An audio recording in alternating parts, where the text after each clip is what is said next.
Welcome to the Mind Vault. If you've ever wondered why you do what you do, this channel is for you. We unlock the psychology behind your patterns, habits, and thoughts. Welcome to The Explainer. Today, we're going to crack the code on a few simple, science-backed rituals that can actually shift your brain from a state of, constant anxiety to one of focused, present energy. So let's just start with a little puzzle. What on earth could the color of ancient royalty and your morning cup of coffee possibly have in common? I know it sounds a little obscure, but the answer reveals this really powerful truth about how we so often overlook what's truly valuable right in front of us. And here's the answer. They both hide a story of immense but overlooked value. So for centuries, the color purple was literally worth more than gold. Its dye came from thousands of tiny sea snails just to make a single gram. Its value was incredible. And in the same way, coffee holds this amazing power. But most of us, we completely miss the point of how and when to use it, overlooking its real biological purpose. This whole idea of missing the point, well, it brings us to this core anxiety of modern life, something we can call the finish line fallacy. It's this mental trap, of always living for the future, constantly chasing the next thing that's just over the horizon. The philosopher Alan Watts absolutely nailed this problem decades ago. He argued that we've all been taught to think of life like it's a journey, with some serious purpose at the end. But in doing that, we end up missing the point of the whole experience. So Watts drew this really sharp contrast. On the one hand, we tend to see life as a journey. The goal is the destination, success, retirement, whatever it is you're aiming for. But he suggested a much better analogy is music. I mean, think about it. You don't rush through a symphony just to get to the final chord, right? The whole point is to experience it while it's being played. The process is the point. And our whole society trains us for this journey mindset right from day one. Our education system, our career path, it's just this long graded corridor. You get through kindergarten to get to first grade. You get through high school to get to college. You get the promotion. It's always about chasing that next milestone that's just around the corner. But what happens when you finally arrive? You get the job, you finally retire, and just like Watts warned, you wake up one day and realize you don't really feel all that different. That fulfillment you were chasing just never shows up, and you're kind of left feeling like you missed the point the whole way along. Now, this feeling, this sense of empty arrival, of having missed the point, this isn't just some modern problem. It actually echoes warnings from some of the world's most ancient traditions. You look at ancient Egyptian texts, like this prophecy from the Hermetica, and they describe a time when humanity completely loses its connection to spirit, a time when our values get turned upside down, and we stop thinking the universe is even worthy of wonder. It sounds disturbingly familiar, doesn't it? It's almost as if we're haunted by this sense that something is missing, like we've lost some kind of blueprint for how to properly align ourselves, not just in our day-to-day, but within the grander scheme of the cosmos itself. And we even see these hints of a lost understanding in ancient monuments.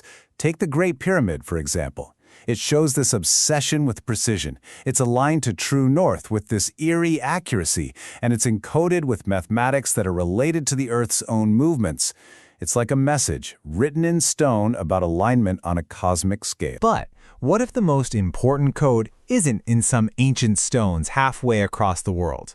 What if that blueprint for alignment is actually located inside you? Because modern science is telling us that the ultimate universal language, the key to our own alignment and our own well-being, is written directly into our biology. The instruction manual is already there, we have to learn how to read it. And the master key to all this is our circadian rhythm. As neurobiologist Andrew Huberman explains it, every single cell in your body has its own 24-hour clock. So think of your body as this huge orchestra of clocks, and they all need a conductor to stay in sync. When they're misaligned, our health, our mood, our focus, it all suffers dramatically. So, how do we become the conductor? How do we set our master clock each and every day? Well, science gives us 3 simple but profoundly effective morning rituals to do exactly that. The 3 steps are getting morning sunlight, delaying your caffeine, and using cold exposure. But listen, these aren't just trendy biohacks. You should think of them as fundamental, deliberate acts of biological alignment. You are consciously syncing your inner world with the rhythms of the outer world. Okay, so the first and most important ritual is this. Get 5 to 10 minutes of direct, natural sunlight in your eyes within about an hour of waking up. And no sunglasses. You don't have to stare at the sun or anything, but even on a cloudy day, the light outside is exponentially more powerful than anything you can get indoor. This one simple act sets off this powerful biological cascade. That morning light triggers a healthy pulse of cortisol to wake you up.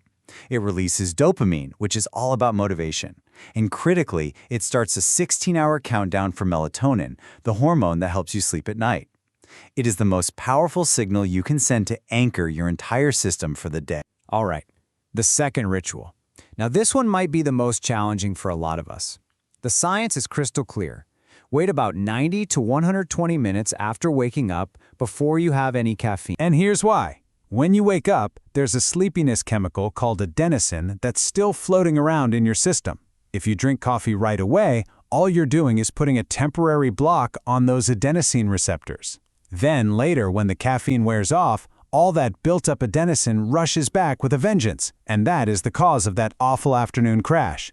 Waiting just lets your body clear it out naturally first. And the final piece of the puzzle is cold exposure.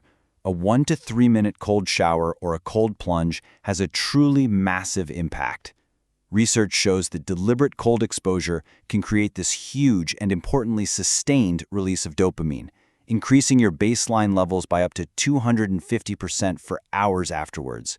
This just elevates your mood, your focus, and your resilience all day long. And all of this, the sunlight, the timing of your coffee, the cold, it brings us full circle, right back to Alan Watts. Because the goal here isn't just to optimize yourself so you can win the race of life more efficiently. Remember what he said? Life is a musical thing. The point is to sing and to dance while the music is actually playing. By aligning our biology each morning, we create this stable foundation of energy and focus. And that grounds us in the present moment. It pulls us out of that anxious, future-focused journey mindset, and it allows us to actually be present for the dance. So ultimately, these rituals, they're not about becoming some productivity machine just to reach a finish line faster. They're tools.